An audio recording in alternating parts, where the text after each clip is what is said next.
میرے پیغمبر کے اخلاق تھے، میرے پیغمبر کے اخلاق والی ایسی عظمت تھی۔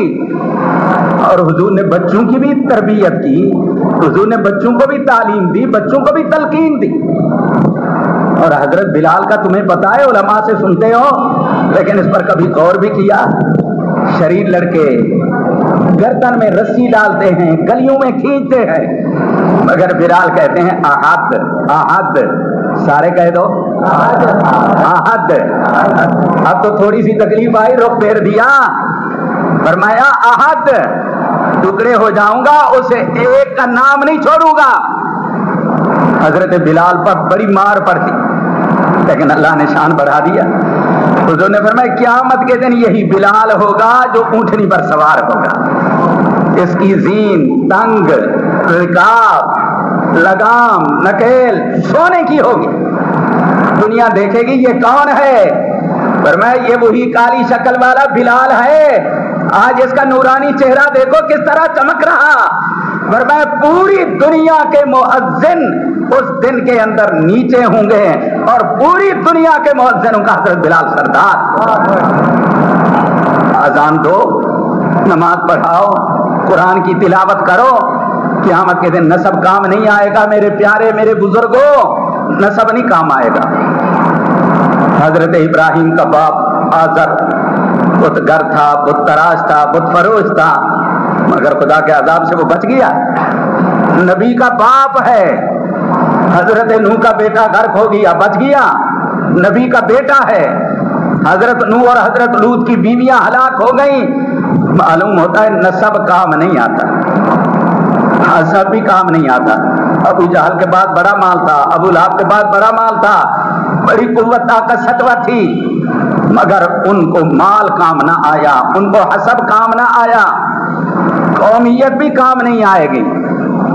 یہ جو تیرے اندر ایک ادا پڑ گئی ہے، سیدی سین کو سلام، یہ تیرا جملہ ہے، قرآن کا جملہ نہیں، میرے پیغمبر کے فرمان کا جملہ نہیں۔ سید کا اگر نسب ہے، نسب کا احترام کر، مگر اس سید کی غلامی نہ کر جو میرے پیغمبر کی بغاوت کرتا ہے، داڑھی منڈائے، مونچھیں بڑھائے، کتے ریچھ کی لڑائی لڑائے۔ نہیں نہیں، سید وہی صحیح ہے جو میرے پیغمبر کا سچا غلام نظر آئے۔ قیامت کے دن کے اندر قومیت کام نہیں آئے گی، کوئی ارائی ہے، کوئی بلوچ ہے، کوئی راجپوت ہے، کوئی ریاستی پنجابی ہے، کوئی سندھی ہے، کوئی بلوچی پٹھان ہے، یہ چیزیں کام نہیں آئیں گی۔ قیامت کے دن میرے پیغمبر کی غلامی کام آئے۔ میں نے آیت پڑھی ہے محمد الرسول اللہ، سارے کہہ دو صلی اللہ علیہ وسلم۔ یہ محمد خود نہیں آیا، اس نے بھیجا ہے، اللہ کا رسول ہے محمد الرسول اللہ، لہذا اس نے بھیجا، اس کی اتباع کرے گا تیری کامیابی ہے، اس کی غلامی کرے گا دنیا آخرت میں کامیاب ہو جائے گا۔ اور غلامی کرنے والوں نے غلامی کی، بھوکے رہے پھر بھی پیغمبر کا در نہیں چھوڑا۔ حضرت ابو ہریرہ فرماتے ہیں میں حضور کے حجرے اور منبر کے درمیان گر پڑتا تھا۔ علماء طلباء توجہ کرو، کھانے کو بہت کچھ مل رہا ہے، ان طلباء کو دیکھو قرآن حدیث کے، وہ طالب جو میرے پیغمبر کے شاگرد تھے، فرمایا لوگ میری گردن کو پھاندتے، کہتے یہ مجنون ہے، دیوانہ پڑا ہوا، حالانکہ جنون نہیں تھا، تین دن سے کھانا نہیں ملتا، فاقے کی وجہ سے نڈھال ہو کر گر پڑتا تھا، مگر پیغمبر کی صحبت کو نہیں چھوڑتا تھا۔ حضرت ابو ہریرہ فرماتے ہیں بھوک نے بڑا پریشان کیا، راستے پہ بیٹھ گیا، کوئی آئے گا آیت کا مطلب پوچھوں گا، شاید کوئی سمجھ لے، گھر لے جائے، کچھ کھلائے۔ حضرت ابو بکر آئے، آیت کا مطلب پوچھا، چلے گئے۔ پھر حضرت عمر آئے، آیت کا مطلب پوچھا، چلے گئے۔ پھر تیسرے نمبر پر پوری کائنات کا سردار آیا، کہہ دو سبحان اللہ۔ اور اللہ نے وحی کے ذریعے بتلا دیا محبوب تیرا طالب بھوکا بیٹھا ہے، بہانہ بنا کر بیٹھا ہے، خیال کرنا۔ حضور نے فرمایا ابو ہریرہ کیوں بیٹھے ہو؟ حضرت اس آیت کا مطلب تو بتلا دو۔ فرمایا بہانہ بنا کر بیٹھے، مجھے پتا چل گیا تیرا چہرہ بتلا رہا ہے۔ حضرت اصل بات تو یہی ہے۔ فرمایا پھر میرے ساتھ چل، استاد بھی ایسا ہو، کہ شاگرد پر تکلیف آ جائے اس کو ساتھ لے جائے، اس کا ساتھ دے۔ چاند آگے ہے، ستارہ پیچھے ہے، پیغمبر آگے ہے، صحابی پیچھے ہیں، مقتدا آگے ہے، مقتدی پیچھے ہیں، حضور آگے، حضرت ابو ہریرہ پیچھے۔ حضور گھر تشریف لے فرمایا کچھ موجود ہے؟ گھر سے جواب ملا حضرت ایک دودھ کا پیالہ ہے۔ حضرت ابو ہریرہ فرماتے میرے کان میں آواز آ گئی ایک دودھ کا پیالہ ہے، ایک دودھ کا۔ میں خوش ہو گیا، چلو 3 دن کے بھوکے پیاسے ہیں، دودھ کا پیالہ ہے، کچھ تو فرق ہو جائے گا نا، بھوک پیاس ختم ہو جائے گا۔ حضور صلی اللہ علیہ وسلم دودھ کا پیالہ لے آئے، اور میرے دل میں تمنا آرزو تو یہی ہے کہ دے رہے۔ حضور نے فرمایا ابو ہریرہ تو بھی قرآن حدیث کا طالب ہے؟ وہ اصحاب صفہ تو چبوترے پر بیٹھ کر قرآن حدیث پڑھ رہے، وہ بھی قرآن حدیث کے طالب ہیں، ان کو بھی لے آ۔ میں نے کہا اچھا ہوا، ایک دودھ کا پیالہ مجھے ملتا، پورا نہ ہوتا، 70 کو لے آؤں کیا بنے گا؟ پھر میں نے دل میں خیال کیا کہ پہلا تو میں ہوں نا، تو پہلا میرا حق ہے۔ حضور پہلے مجھے کہیں گے ابو ہریرہ تو پی لے، میں 70 صحابہ کو لے آیا۔ حضور صلی اللہ علیہ وسلم نے فرمایا ابو ہریرہ جی آقا، فرمایا یہ دودھ کا پیالہ لے اور ان میں تقسیم کر۔ میں نے کہا یا کہ نشدوش، تو مجھے پہلے ملتا کچھ تو پی لیتا، 70 کے بعد کیا بچے گا؟ مگر بخاری شریف میں ہے، حضرت ابو ہریرہ فرماتے ہیں ادھر میری نگاہ حضور کے چہرے پر، ادھر میری نگاہ پیالے پر، فرمایا جس طرح چشمے ابلتے ہیں اس طرح پیالے سے دودھ کے فوارے نکل رہے تھے۔ ایک صحابی، دوسرا صحابی، تیسرا صحابی، 10 صحابہ، 20 صحابہ، 70 صحابہ نے دودھ پی لیا۔ پیغمبر کا معجزہ، پیغمبر کی دعا تھی۔ اب حدیث کا جملہ ہے فَتَلَّهُ رَسُولُ اللَّهِ فِي يَدِي، حضور نے وہی پیالہ میرے ہاتھ میں رکھ دیا، فرمایا ابو ہریرہ اشرب، اب تو پی۔ میں نے پیا، حضور نے فرمایا اشرب، پھر پی، دوبارہ پیا۔ حضور نے فرمایا اشرب، پھر پی، تو ڈر رہا تھا، 3 مرتبہ پیا۔ حضور نے فرمایا اشرب، پھر پی۔ میں نے کہا حضرت ما فی بطنی موت ہے، محبوب اب میرے پیٹ میں جگہ نہیں رہی۔ حیدرآباد والوں، حدیث میں آتا ہے سب صحابہ کا بچا ہوا جھوٹا جس کو تو کہتا ہے، میرے پیغمبر نے آخر میں وہ دودھ نوش فرمایا۔ اسے بتلا دیا کہ مومن کا جھوٹا پاک ہے، مومن کے جھوٹے میں شفا ہے۔ ناراض نہ ہونا، پیر ہم بھی ہوتے ہیں، پیر آ گیا اس کے لیے گلاس الگ، اس کے لیے برتن الگ، اس کے لیے چھاپا الگ، اور اگر کسی نے گلاس میں پانی پی لیا اس کو دھو کے لیا، کیوں؟ جس نے پیا ہے وہ پلید ہو گیا۔ یہ تیری میری رسم ہے، اور جو ساری کائنات کا سردار ہے، پوری دنیا سے افضل ہے، وہ تو صحابہ کا جھوٹا پی رہا ہے۔ اس نے تو نہیں کہا کہ اس کو دھو آؤ، اس کو صاف کر رہا ہو۔ حضور نے فرمایا مومن کے جھوٹے میں بھی شفا ہے، کہہ دو سبحان اللہ۔ ہمارے تبلیغی جماعت کے ساتھی، مدارس کے علماء، اہل علم حضرات، اہل اللہ بزرگ کبھی بیمار ہو گئے، اپنے قریب والے ساتھی کو کہا پانی جھوٹا کر دے، اس نے 1-2 گھونٹ پی لیے، باقی پانی اس نے پیا۔ عقیدہ نظریہ یہ تھا کہ حضور نے جو فرمایا مومن کا جھوٹا شفا ہے، پانی اس نے پیا، شفا رب نے عطا فرما دی۔ حضرت عائشہ رضی اللہ عنہ فرماتی ہے میں نے حضور کی قمیص مبارک چھپا رکھی، جو بیمار آتا یہ آستین پانی میں بھگو دیتی۔ میں برکت کا قائل ہوں، پیغمبر کے معجزے کا قائل ہوں، ولی کی کرامت کا قائل ہوں۔ کرامت ولی کی مگر اختیار کس کا؟ معجزہ نبی کا مگر اختیار کس کا؟ یہی فرق تو اپنے دل میں پیدا کر کہ پیغمبر کے معجزے میں برکت دینے والا کون ہے اور ولی کی کرامت میں برکت دینے والا کون ہے۔ حضرت عائشہ فرماتی ہے میں وہ آستین دھو کر پلا دیتی، اللہ شفا عطا فرما دیتے۔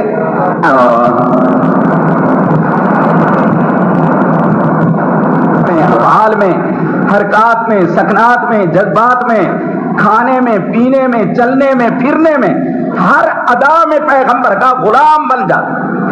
حدیث کے اندر آتا ہے ایک صحابی گئے، بڑے بڑے لوگوں کی مجلس تھی، اس میں عمرا بادشاہ جمع تھے، کھانا سامنے آ گیا، کھانا تو کہے تو ایک لقمہ گر کے نیچے گر گیا،